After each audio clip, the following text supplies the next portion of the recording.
बहुत समय पहले की बात है। बुलंद शहर में उषा नाम की एक औरत अपने बेटे के साथ रहती थी। उषा बहुत ही लालची और घमंडी औरत थी। वह उस शहर में अपने बेटे रमेश के साथ रहती थी। कुछ दिनों के बाद उषा अपने बेटे रमेश की शादी किसी लड़की के साथ कर देती है। शादी में उसे बहुत सारी धन दौलत और दहेज मिलता है, जिससे उषा बहुत खुश होती है। उषा की बहू का नाम लक्ष्मी है। लक्ष्मी बहुत समझदार और नेक दिल की लड़की है। शादी के कुछ दिनों के बाद जब लक्ष्मी के घर से दिया हुआ दहेज में मिला हुआ पैसा खत्म होने लगता है, तो फिर से उषा लक्ष्मी के घर वालों से पैसे मांगने के लिए बोलती है। बेटा लक्ष्मी, यहाँ आओ। क्या हुआ माँ जी? बेटा, आजकल मुझे आँखों में कम दिखाई देने लगा है। लगता है आँखों का चेकअप करवाना पड़ेगा। ठीक है माँ जी, हम कल डॉक्टर के पास चलेंगे, आपकी आँखों का चेकअप करवा लेंगे। वह सब तो ठीक है, मगर मेरे पास पैसे नहीं हैं, जिससे कि मैं अपना इलाज करवा सकूं। तुम्हारे घर से तो जितने भी पैसे आए थे, वह सब धीरे धीरे खत्म हो गए हैं। अब पैसा कहाँ से आएगा कि मैं अपना इलाज करवा सकूं? फिर लक्ष्मी सोच में पड़ जाती है। माँ जी, आपकी आँखों का इलाज जरूरी है।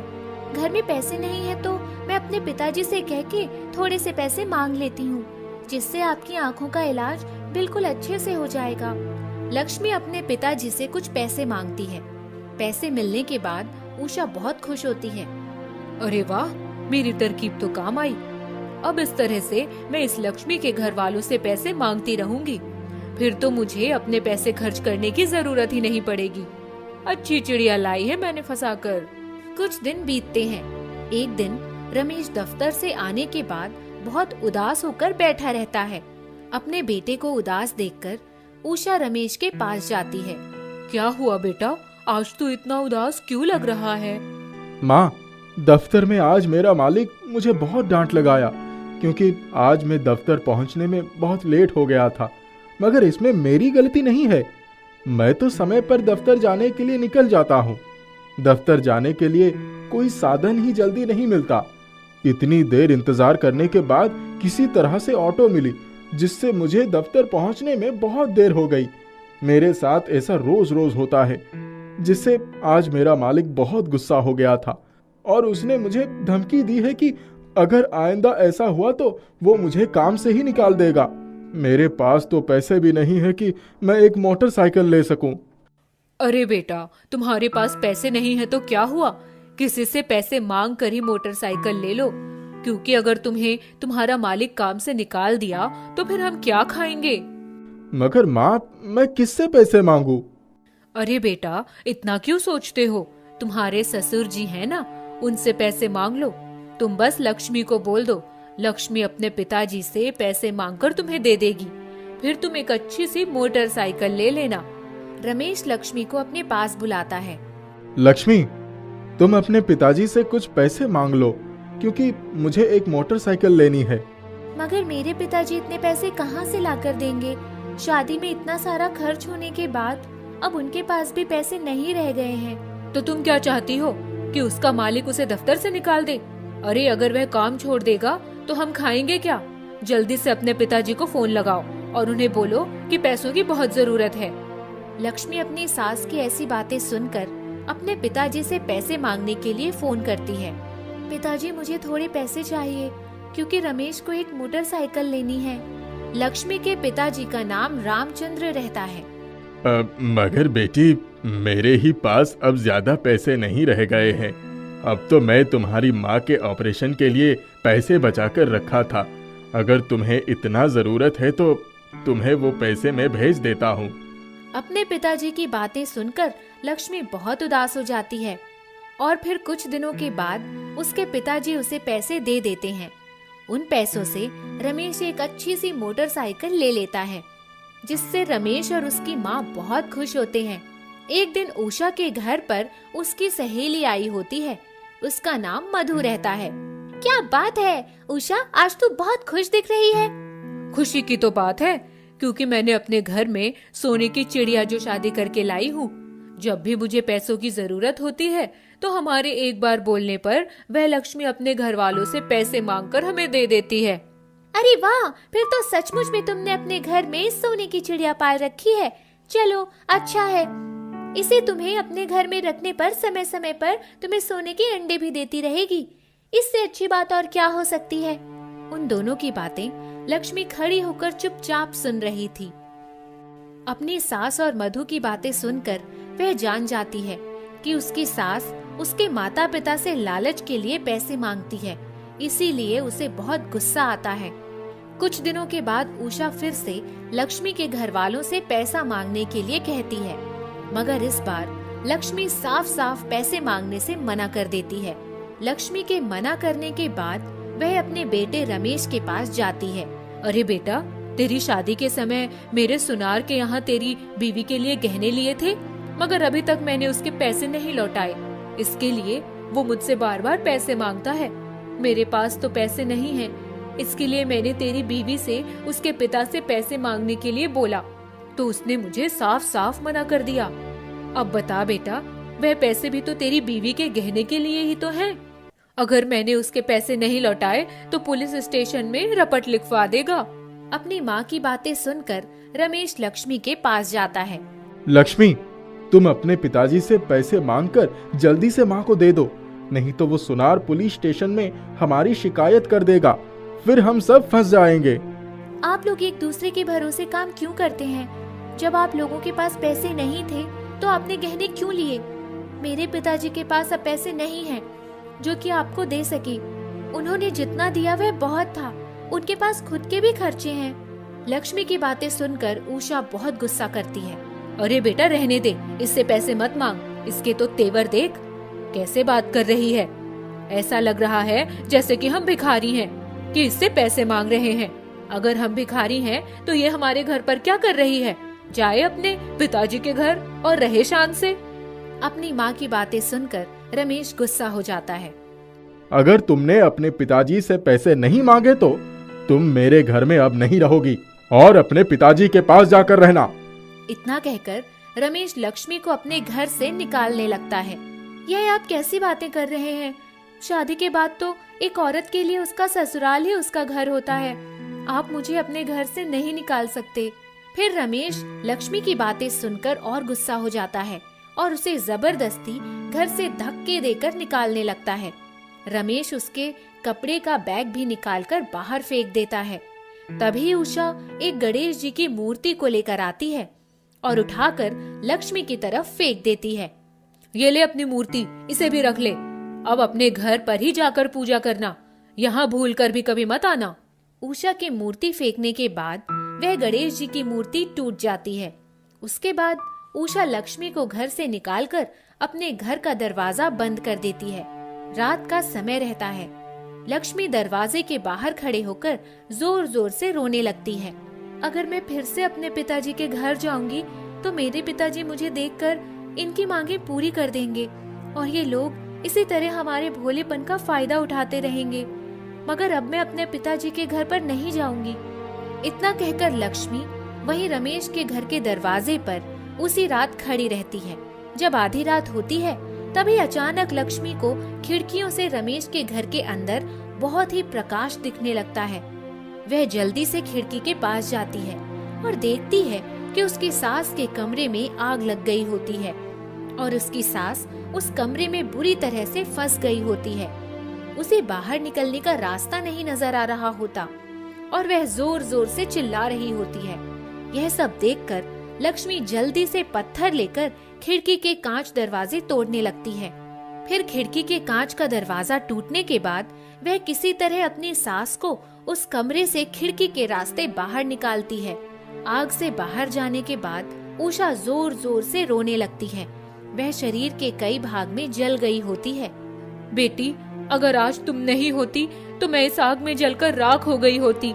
आज तुमने मेरी जान बचाकर मुझे शर्म से पानी कर दिया। अब मुझे अपनी गलती का एहसास हो गया है। मुझे मेरे किए के लिए माफ कर दो। मैंने तुम्हारे साथ बहुत गलत किया, बहुत लालच दिखाई। अब मेरी लालच का सर्वनाश हो गया है। मेरी आंखें खुल गई हैं। तभी वहाँ उनका बेटा रमेश आता है। जब वह देखता है कि उसकी माँ को लक्ष्मी ने सही सलामत कमरे से निकाल लिया है तो वह लक्ष्मी के पास आकर माफी मांगता है फिर उस दिन के बाद से लक्ष्मी के पति और सास उसके साथ अच्छे से रहने लगते हैं। इससे लक्ष्मी बहुत खुश होती है। बहुत समय पहले की बात है। सुमेरपुर नामक गांव में शीतल नाम की एक औरत अपनी बेटी के साथ रहती थी। शीतल बहुत ही गरीब थी। वह अपना और अपनी बेटी का पेट भरने के लिए पास के सेठानी के यहाँ बर्तन धोने का काम करती थी। शीतल बहुत बूढ़ी हो गई थी, जिससे वह सेठानी के यहाँ झाड़ू पोछा और बर्तन ठीक से नहीं कर पाती थी। फिर एक दिन अचानक शीतल की तबीयत बहुत खराब हो जाती है। शीतल के बेटी का नाम चांदनी रहता है। चांदनी दिखने में बहुत सुंदर और समझदार लड़की होती है। चांदनी बेटा, मेरे कमर में बहुत दर्द हो रहा है। अब मैं कल सेठानी के यहाँ काम पर नहीं जा पाऊंगी। कोई बात नहीं माँ, कल से मैं सेठानी के यहाँ बर्तन धोने के लिए जाया करूंगी। वैसे भी अब तुम्हारी तबीयत ठीक नहीं रहती, अब तुम घर पर ही आराम किया करो। उस दिन के बाद से चांदनी हर दिन अपनी माँ की जगह खुद सेठानी के यहाँ काम करने जाया करती थी।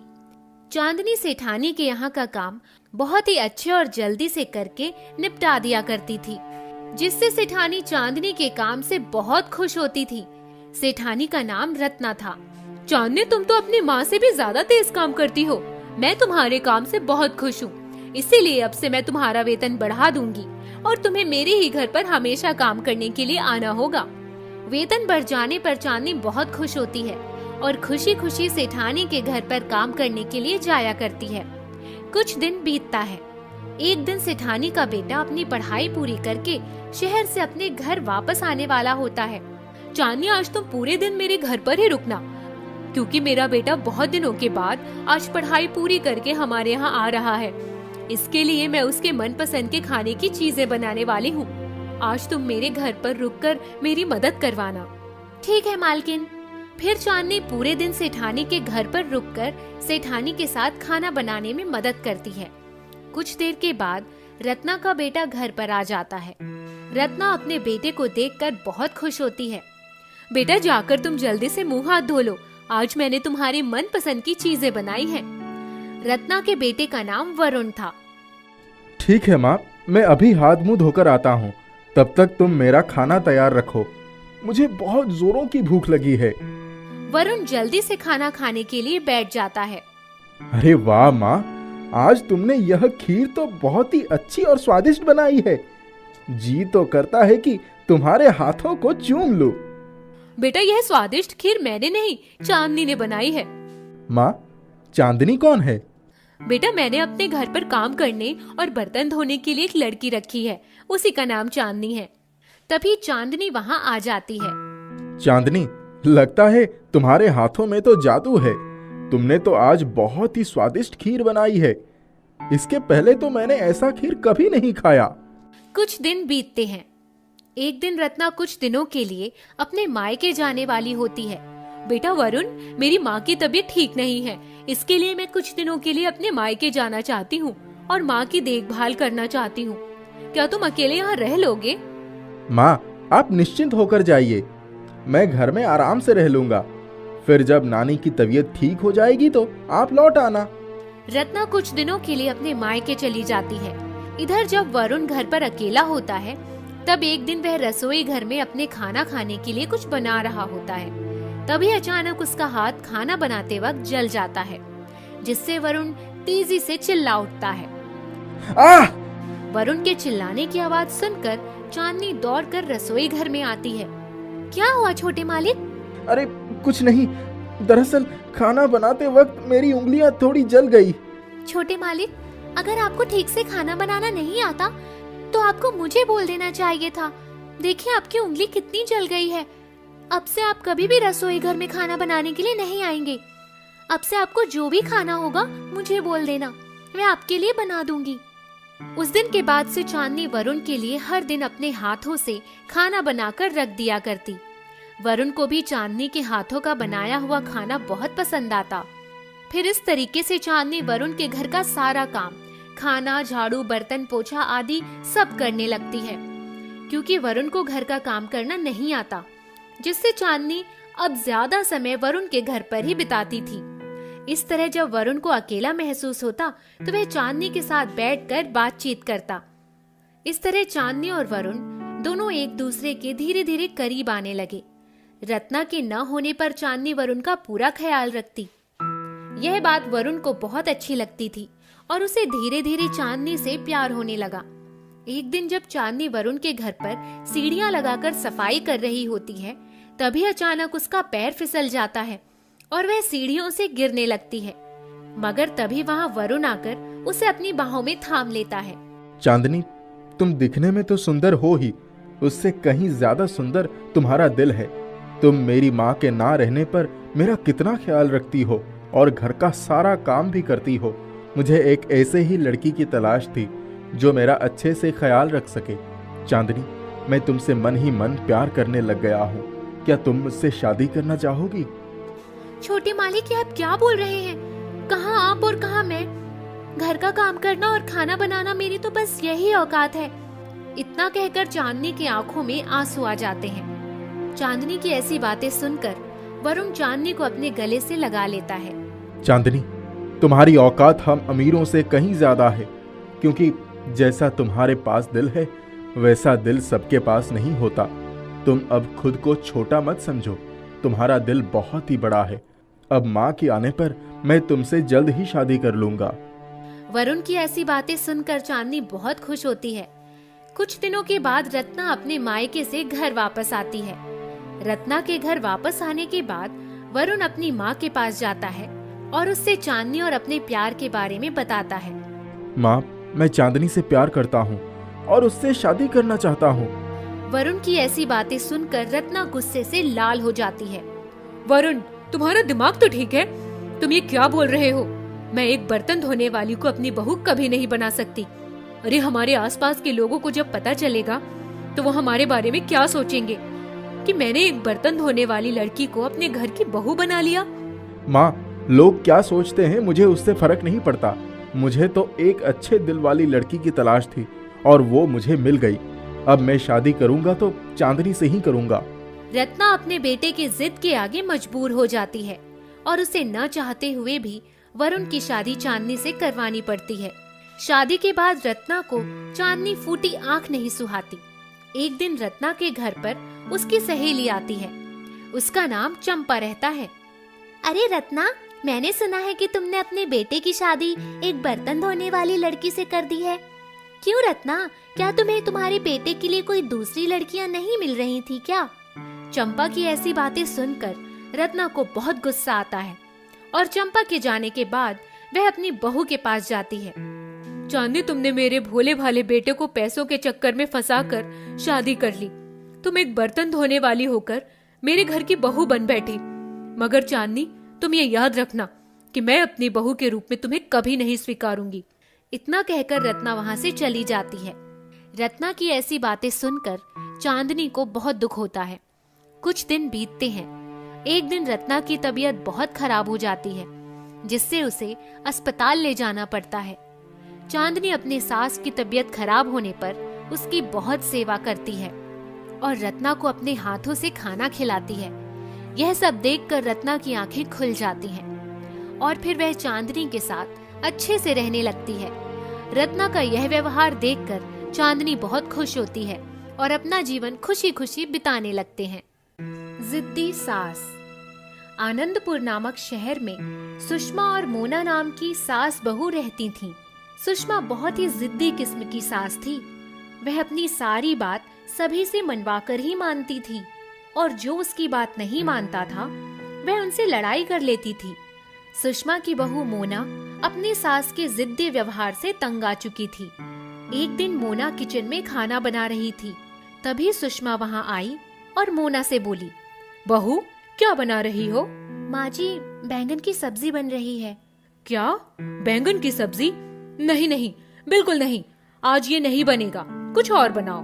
अब कुछ और क्या बनाऊं? यही खा लेंगे आज। अच्छा, तो अब तू मेरे सामने अपनी जिद दिखा रही है। मैं कुछ नहीं सुनना चाहती। मैंने कह दिया कुछ और बनेगा मतलब कुछ और बनेगा। हाँ तो बोलिए, कुछ और में क्या? आलू की सब्जी बना दे, आज सभी वही खाएंगे। यह बैगन की सब्जी तू ही खा। इतना कहकर सुषमा मुस्कुराते हुए वहां से निकल गई। वह अपनी बात मनवाना चाह रही थी, लेकिन मैं उसके मन का नहीं होने दे सकती। इसी तरह सुषमा हर जगह अपनी जिद चलाती। सुषमा का बेटा अमन भी यह सब देखकर परेशान हो चुका था। मोना उसे हर रोज सुषमा की हरकतों के बारे में बताती थी। बहू सुन लो, आज ही बाजार जाकर घर का सारा सामान लेकर आ जाओ, सभी सामान खत्म हो चुका है। नहीं माँ जी, आज मुझे जरा समय नहीं है, मैं कल चली जाऊंगी, या आप चाहो तो आप चले जाओ, मुझे कोई दिक्कत नहीं। आज ही बाजार जाओ, बाकी काम बाद में होगा। माँ जी, आप अपना जिद्दी व्यवहार छोड़ दीजिए, इससे किसी को कोई फायदा नहीं। मैं आज नहीं जाने वाली। ठीक है, तुझे नहीं जाना बाजार तो तू एक काम कर, अपना सामान बांध ले और सीधा अपने मायके चली जा। कोई जरूरत नहीं है तुझे वापस आने की। इतनी छोटी सी बात पर आप ऐसी बात कैसे कह रही हैं? अभी तो मैं जा रही हूँ बाजार सामान लेने, लेकिन आप देख लेना, इस व्यवहार की वजह से आपको बहुत नुकसान होगा। हाँ हाँ, चल जल्दी बाजार जा, मुझे कुछ नहीं सुनना। मोना बाजार से सामान लेकर आती है। सुषमा उससे सामान का हिसाब मांगती है। मोना हिसाब दिखा रही होती है, तभी दरवाजे पर दस्तक होती है।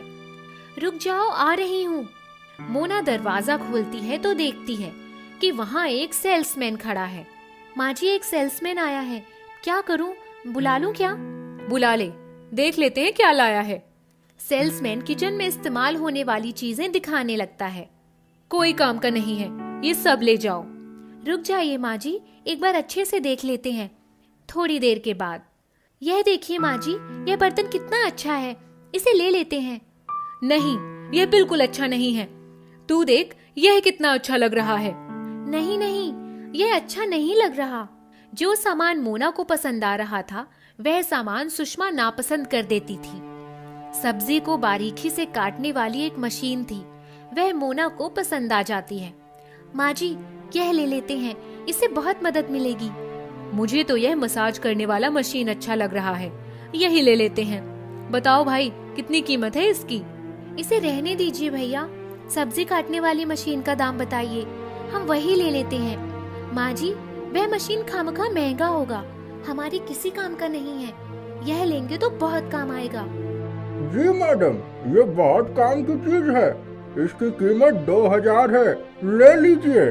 मोना पैसे लाकर दे देती है और मशीन ले लेती है। सेल्समैन घर से बाहर चला जाता है।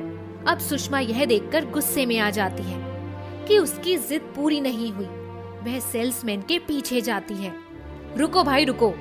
जी मैडम, बोलिए। यह मसाज करने वाली मशीन कितने की है? सेल्समैन समझ जाता है कि यही सही मौका है, यह कस्टमर जरूर फंसेगी। मैडम, माफ कीजिएगा, लेकिन ये थोड़ा महंगा है। सुषमा अभी सिर्फ अपनी जिद पूरा करने की सोच रही थी। बोलो कितने का है?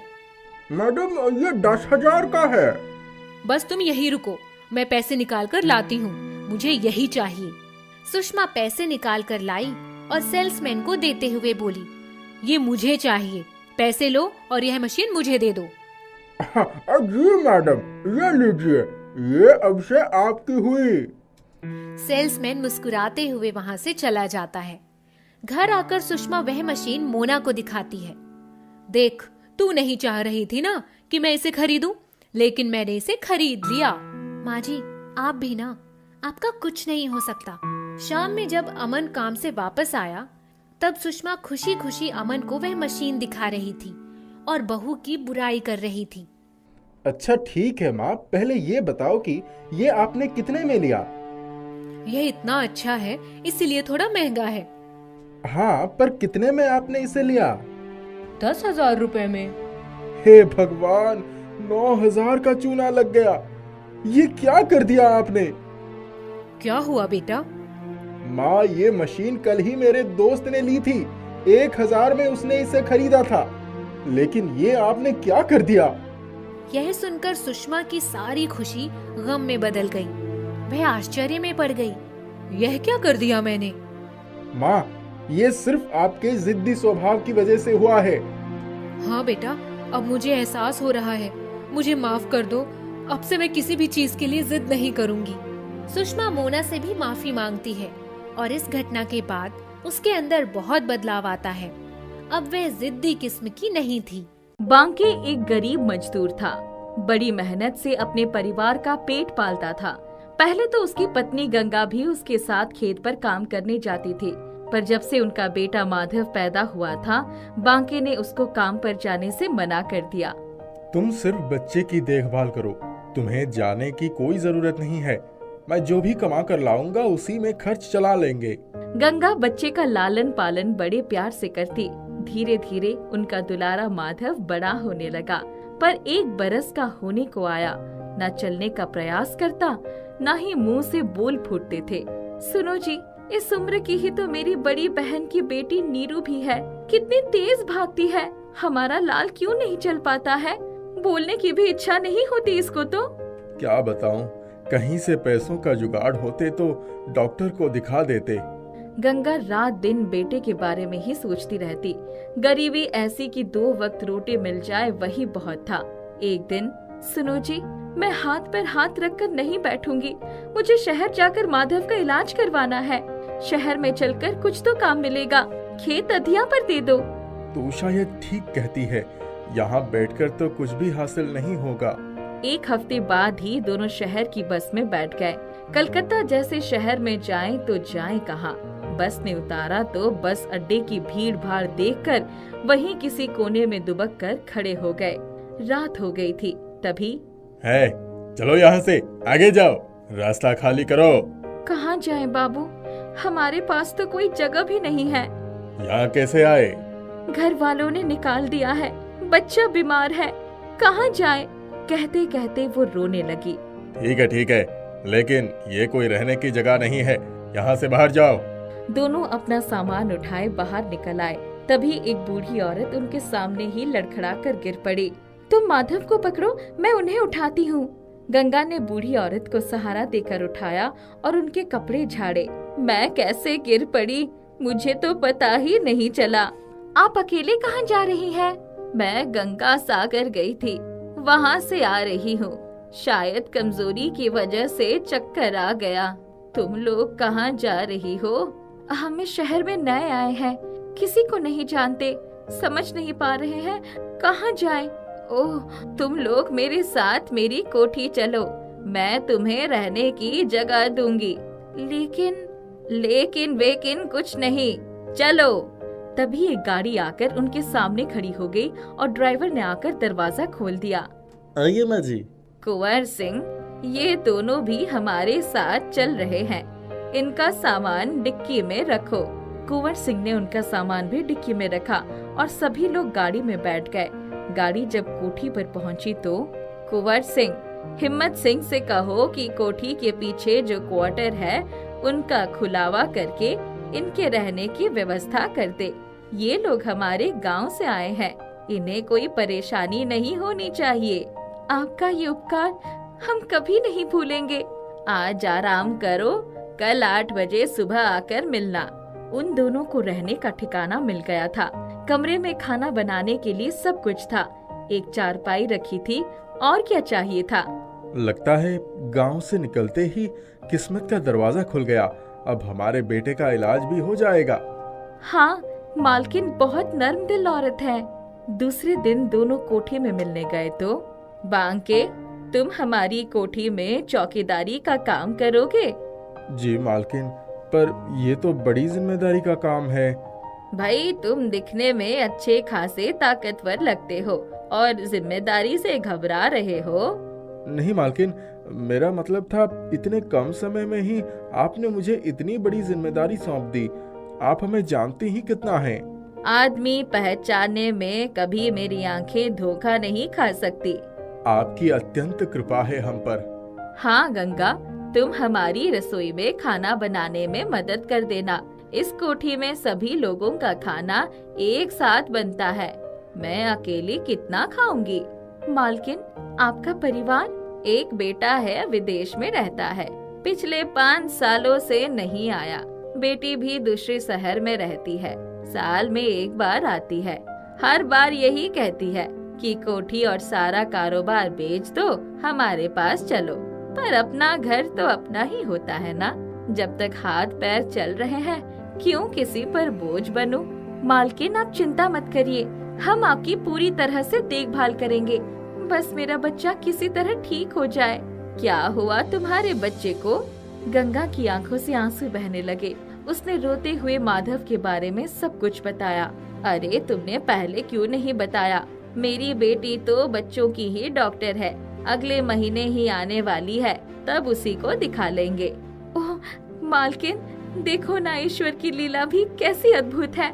देने पर आमादा हो जाए तो छप्पर फाड़ कर देता है। मेरा बेटा ठीक हो गया तो हम तो जीवन भर आपकी सेवा में ही गुजार देंगे। मैं आज ही बेटी से बात करूंगी। गंगा और बांकी बहुत खुश थे। उसी दिन से उन्होंने अपने अपने काम संभाल लिए। मालकिन की बेटी आई तो उन्होंने माधव का इलाज किया। माधव कुछ ही दिनों में ठीक हो गया था। 1 साल बीत गए थे। कड़कड़ाती ठंड की रात थी। सब सो रहे थे। बांकी कोठी के फाटक पर पहरेदारी कर रहा था। तभी उसने देखा कि फाटक के बाहर कोई साया है जो फाटक फांद कर आने की कोशिश कर रहा है। कौन है वहाँ? पकड़ो पकड़ो, चोर चोर!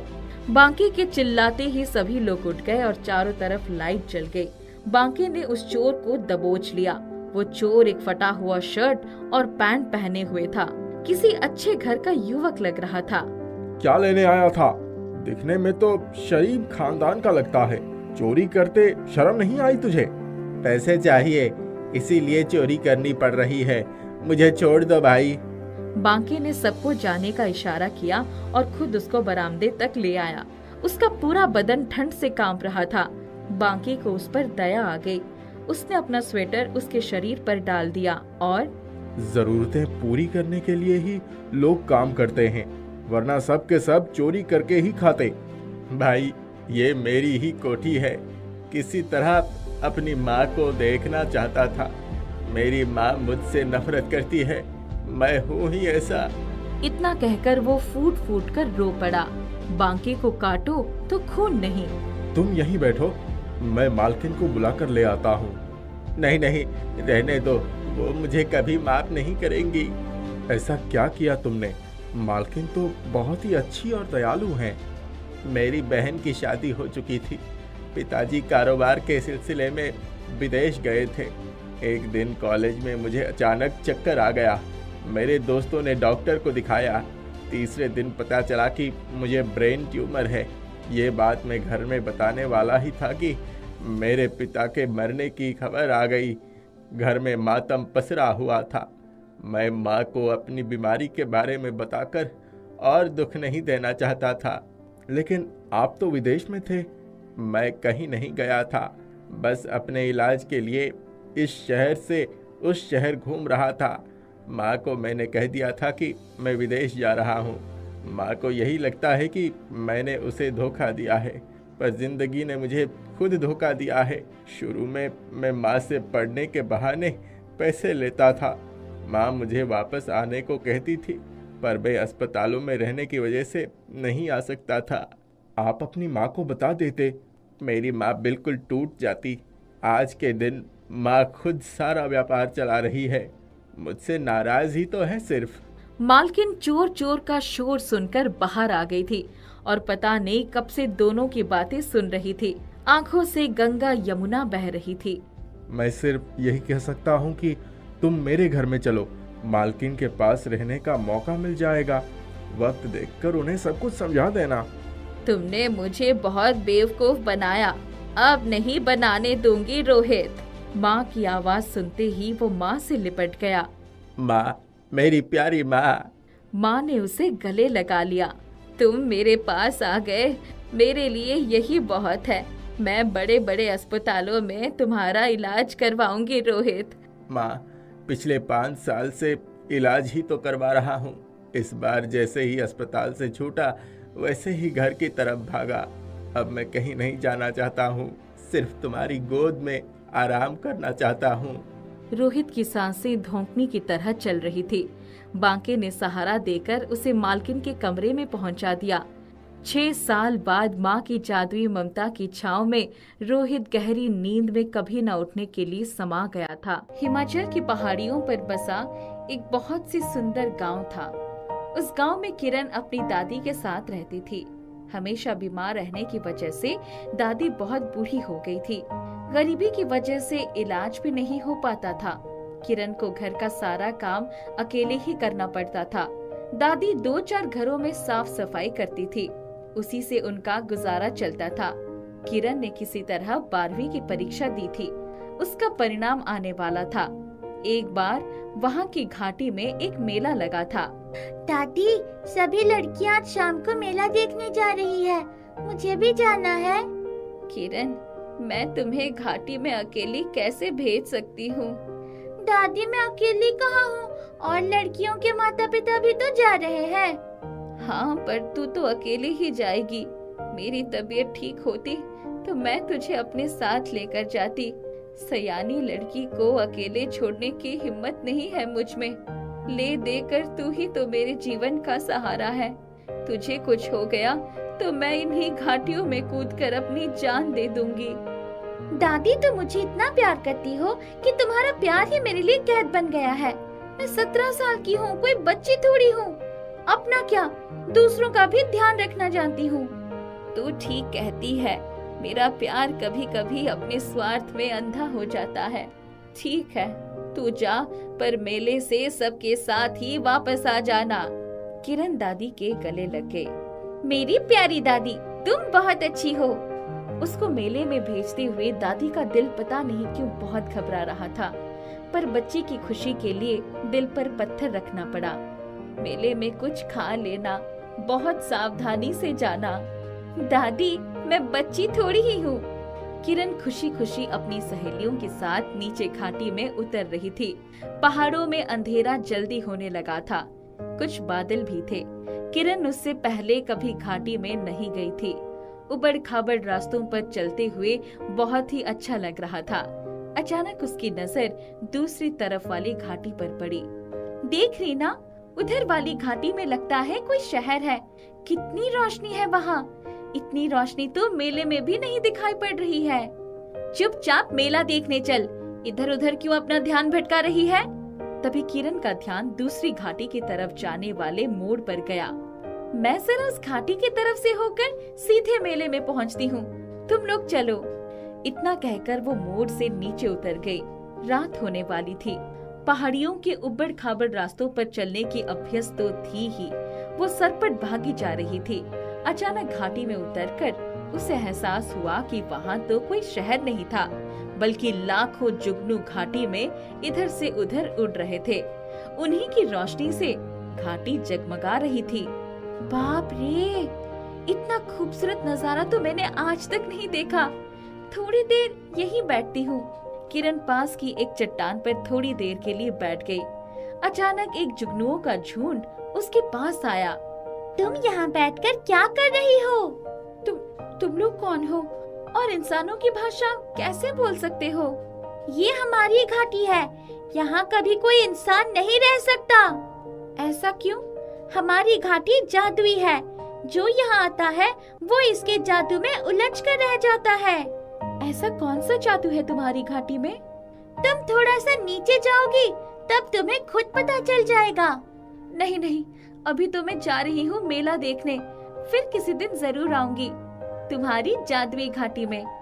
किरण उठने लगी तो उसने देखा रात हो गई थी। ओहो, रात हो गई, मुझे जल्दी जाना होगा वरना सब लड़कियां चली जाएंगी। वो लंबे लंबे कदम भरती हुई मेले में चली गई। मेले में उसे उसकी सहेलियां मिल गई। फिर वो जुगनुओं की बात भूल गई। घर आई तो क्या क्या था मेले में, कुछ खाया पिया? दादी, आज मैंने मेले से भी अच्छी जगह देखी। तू कहाँ गई थी? पहाड़ी की दूसरी तरफ वाली जुगनुओं की घाटी में। मैं इसलिए तुझे घाटी की तरफ नहीं भेजना चाहती। क्यों दादी, क्या आपने उस घाटी के बारे में कुछ सुना है? सुना है नहीं, भुगत रही हूँ। तेरे माता पिता ने भी मनमानी की थी। गांव वालों ने कितना मना किया था कि उस घाटी में मत जाओ, पर वो जवान थे, कुछ नया करना चाहते थे, नहीं मानते थे। एक बार गए तो वापस नहीं आए। दादी, मैं नीचे तक नहीं गई थी। उसने जुगनुओं के बोलने की बात दादी से छुपा लिया। अगर तुझे कुछ हो गया तो मैं मर जाऊंगी। अच्छा है तेरे हाथ पीले कर दूं और तू ये जगह हमेशा के लिए छोड़ दे। दादी, आपने मुझे पहले क्यों नहीं बताया? मैं कभी उधर नहीं जाती। क्या बताती? एक बार एक साधु आए जिन्होंने मेरे बेटे की आव भगत से खुश होकर उसे 2 डिब्बे दिए। जो भी घाटी में जाकर घाटी के कुछ जुगनुओं को इन डब्बे में बंद कर लेगा, उसका पूरी जादुई घाटी पर अधिकार हो जाएगा। हमारे बेटे बहू रात के समय ही वो डिब्बा लेकर कब घाटी में चले गए, मुझे पता ही नहीं चला। उनमें से एक डिब्बा अभी तक रखा हुआ है। दादी, कौन सा डिब्बा? मुझे भी दिखाओ। रसोई में ऊपर ही रखा है, परंतु तू उस डिब्बे को हाथ भी नहीं लगाएगी, समझ गई? दादी, मैं तो ऐसे ही पूछ रही थी। रात में दादी के सोने के बाद किरण ने रसोई में ऊपर रखे डिब्बे को उतार लिया। देखा तो उसके भीतर जाल बने हुए थे। इसके बाद दरवाजा खोलकर घाटी की तरफ चल पड़ी। अंधेरे में उसे डर भी बहुत लग रहा था, परंतु उस पल तो उसके सिर पर अपने माता पिता के अधूरे काम को पूरा करने की जिद सवार हो गई थी। मैं घाटी के उसी पत्थर पर बैठकर ही तो कितने जुगनुओं को इस डिब्बे में बंद कर सकती हूँ। मुझे बिल्कुल नीचे जाने की जरूरत ही क्या है? वो बड़ी सावधानी से अंधेरे में रास्ता टटोलते हुए उसी चट्टान पर जाकर बैठ गई। तभी उसने देखा कि जुगनुओं का जगमगाता दल उसके पास आ गया। अरे वाह, तुम आ गई। मैंने तुमसे कहा था ना, मैं फिर आऊंगी, तो मैं आ गई। किरण ने डिब्बे का ढक्कन खोल दिया और जुगनुओं से बातें करने लगी। तभी उसके डिब्बे में लड़ते भिड़ते बहुत से जुगनू गिर पड़े और उनके शरीर पर शहद चिपक गया। उसने डिब्बे में देखा तो हजारों जगमगाते जुगनू फड़फड़ा रहे थे। उसने डिब्बा बंद कर दिया। अचानक पूरी घाटी जगमगा उठी और उसके सामने चमकती सीढ़ियां दिखाई पड़ने लगी। किरण ने डिब्बा मजबूती से पकड़ लिया और ऊपर की तरफ आने के लिए मुड़ गई। तभी घाटी से एक आवाज आई। इस जादुई घाटी में तुम्हारा स्वागत है, नीचे आ जाओ। अब से इस जादुई घाटी पर तुम्हारा राज है। तुम जिसको चाहो उसको कैद करो और जिसको चाहो उसे आजाद कर दो। क्यों? मैं ही क्यों? आज तक मैं इन जुगनुओं की कैद में थी। तुमने उनको अपने डिब्बे में बंद करके इस घाटी को शाप मुक्त कर दिया है। मैं बरसों से तड़प रही हूँ। ये घाटी बरसों से वीरान पड़ी है। न बच्चों की किलकारियां है, न बुजुर्गों की धौंस है, न शादी की शहनाई है, न दुल्हनों की रौनक है। ये जुगनू इतने शक्तिशाली कैसे हैं? एक जादूगरनी ने इस घाटी को शापित करके यहाँ जुगनुओं को रखवाली के लिए छोड़ दिया है। अब जुगनुओं का मुखिया तुम्हारे डिब्बे में फड़फड़ा रहा है।